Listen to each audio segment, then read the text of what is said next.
எல்லாருக்கும் வணக்கம். 2024 பாராளுமன்ற தேர்தலில் கச்சத்தீவு விவகாரம் மிகுந்த பேசு பொருளாக காணப்பட்டது. இன்னைக்கு நிகழ்ச்சியில கச்சத்தீவை பத்தின சில முக்கியமான தகவல்களை தான் நாம பார்க்க போறோம். வாங்க இன்னைக்கு நிகழ்ச்சிக்குள்ள போலாம்.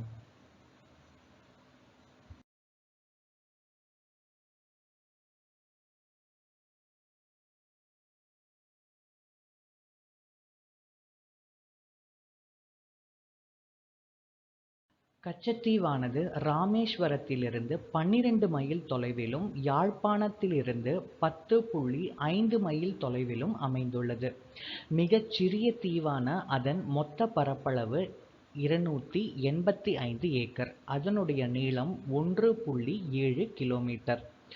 ராமேஸ்வரத்திலிருந்து கச்சத்தீவிற்கு 24 கிலோமீட்டரே காணப்படுகிறது. யாழ்ப்பாணத்திலிருந்து கச்சத்தீவு 63 கிலோமீட்டர் தொலைவில் உள்ளது. இலங்கையின் கட்டுப்பாட்டில் உள்ள தீவுகளில் கச்சத்தீவும் ஒன்றாக காணப்படுகிறது. இலங்கைக்கு மிகவும் தொலைவில் உள்ள தீவாகவும் கச்சத்தீவு காணப்படுகிறது. தென்னிந்தியாவின் ராமேஸ்வரம் நகருக்கு மிகவும் அருகில் அமைந்துள்ள தீவு கச்சத்தீவாகும்.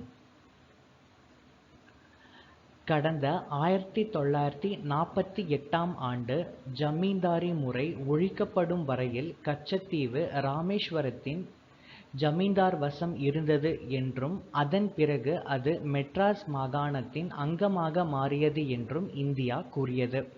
டச்சு மற்றும் பிரிட்டிஷாரின் காலனி ஆட்சி முதலே கச்சத்தீவு தங்கள் வசம் இருந்ததாக கூறிய இலங்கை குறிப்பாக 1921 முதல் கச்சத்தீவு மீது அதிகாரப்பூர்வமாக உரிமை இருப்பதாக கோரியது. கச்சத்தீவின் உரிமை தொடர்பான பிரச்சினை வரலாற்று ரீதியாகவே காணப்பட்டது. இந்த நிலையில் இலங்கையின் பிரதமராக பதவி வகித்த ஸ்ரீமாவோ பண்டாநாயக்காவிற்கும் இந்திய பிரதமராக பதவி வகித்த இந்திரா காந்திக்கும் இடையில் 1974ஆம் ஆண்டு ஜூன் மாதம் 26ஆம் தேதி ஒப்பந்தத்தின் விளைவாக கச்சத்தீவு இலங்கைக்கு உரித்தானது. கச்சத்தீவு இலங்கைக்கு சொந்தமானதன் ஊடாக சில நன்மைகள் கிடைத்துள்ளது. அது என்ன அப்படின்றத பற்றி இப்போ நம்ம பார்க்கலாம். போர்க்காலத்தில் இந்த பிரதேசத்தில் மீன் பிடிக்கும் சூழல் இல்லாததால் அங்கு மீன் வளம் மிகுதியாக காணப்படுவது ஓர் முக்கிய நன்மையாகும். அத்துடன் தற்போது நடத்தப்பட்டுள்ள ஆராய்ச்சியின் விளைவாக எரிவாயு அந்த பகுதியில் காணப்படுகின்றதாக உறுதிப்படுத்தப்பட்டுள்ளது.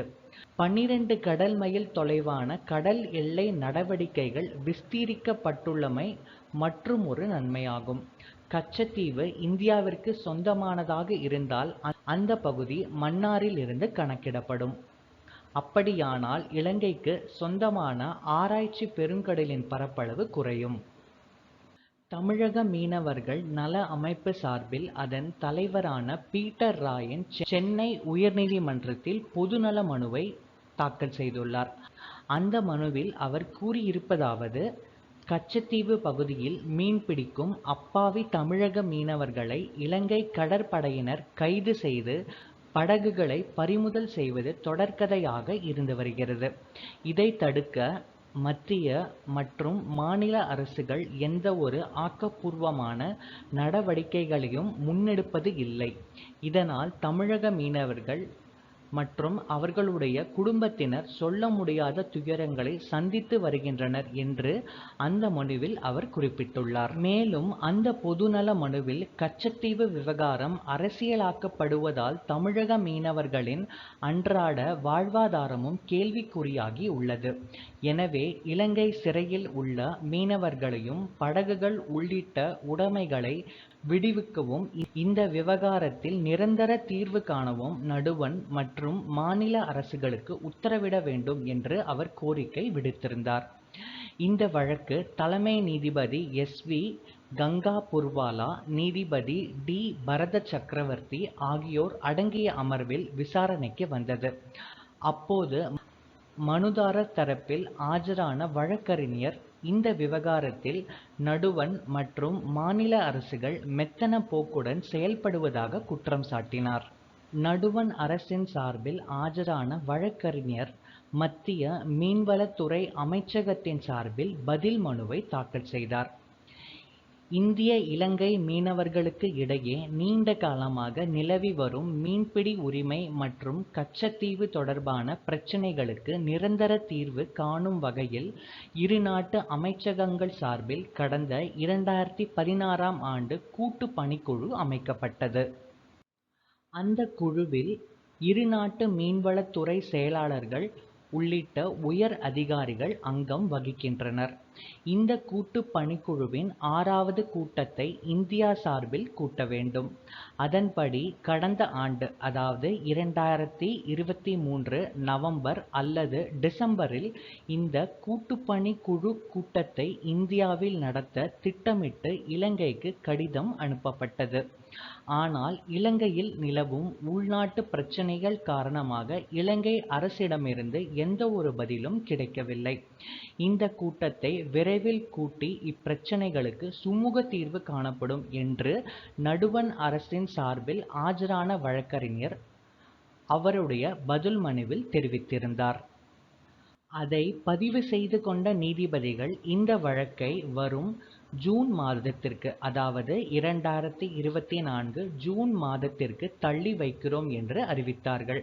அதற்குள் தமிழக மீனவர்களின் அவல நிலையை நடுவண் அரசு கருத்தில் கொண்டு இரு நாடுகளுக்கும் இடையிலான கூட்டு பணிக்குழு கூட்டத்தை இலங்கையுடன் கலந்து பேசி எவ்வளவு விரைவாக கூட்ட முடியுமோ அவ்வளவு விரைவாக கூட்டி இப்பிரச்சினைகளுக்கு நிரந்தர தீர்வு காண வேண்டும் என அறிவுறுத்தி உள்ளனர்.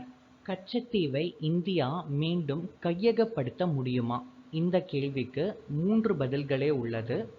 முதலாவது, வழக்கு மன்றங்களின் வாயிலாக கச்சத்தீவை மீட்க இந்தியா முயற்சி செய்யலாம். இரண்டாவது வழி, ராஜதந்திர பேச்சுவார்த்தைகளின் மூலமாகவும் இதை சாத்தியப்படுத்தலாம். இறுதியான வழி, கச்சத்தீவை மீட்க போர் ஒன்றே வழியாகவும் அமையலாம்.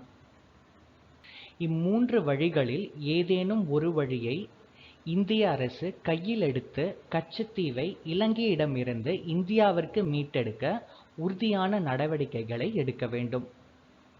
அந்த நடவடிக்கையின் மூலமாகத்தான் தமிழக மீனவர்களின் பிரச்சினைகளுக்கு நிரந்தர தீர்வை நம்மால் காண முடியும். கச்சத்தீவு பற்றின சில முக்கியமான தகவல்களை இன்னைக்கு நிகழ்ச்சியில் நம்ம பார்த்தோம். இது உங்களுக்கு பயனுள்ளதாக இருக்கும் அப்படின்னு நாங்கள் நம்புகிறோம். இந்த காணொளியை உங்கள் உற்றார், உறவினர்கள், நண்பர்கள் எல்லாருக்கும் பகிர்ந்துக்கோங்க. என்னோட சேனலை சப்ஸ்கிரைபும் பண்ணுங்கள். மீண்டும் அடுத்த நிகழ்ச்சியில் சந்திக்கலாம். நன்றி, வணக்கம்.